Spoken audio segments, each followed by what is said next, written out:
Good morning. তোমরা সবাই কেমন আছো? আশা করি খুব ভালো আছো।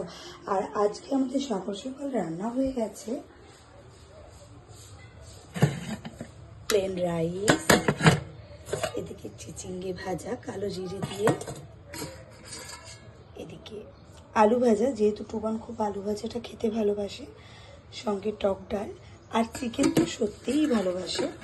যাই হোক, আর এই দিকে আছে টক ডাল। দেখো বন্ধুরা, কি সুন্দর আমগুলো দেখা যাচ্ছে।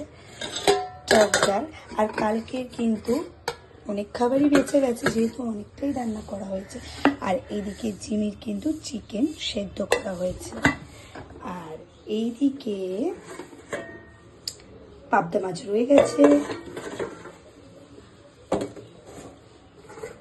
মাছের মাথা দিয়ে বাঁধাকপি রয়ে গেছে, আর চিংড়ি মাছ দিয়ে এঁচোড়। ব্যাস এইটুকুই আজকের মেনু। তোমরা জানিও কেমন হয়েছে, আর তোমরাও কি কি রান্না করেছো প্লিজ কিন্তু কমেন্টে জানিও।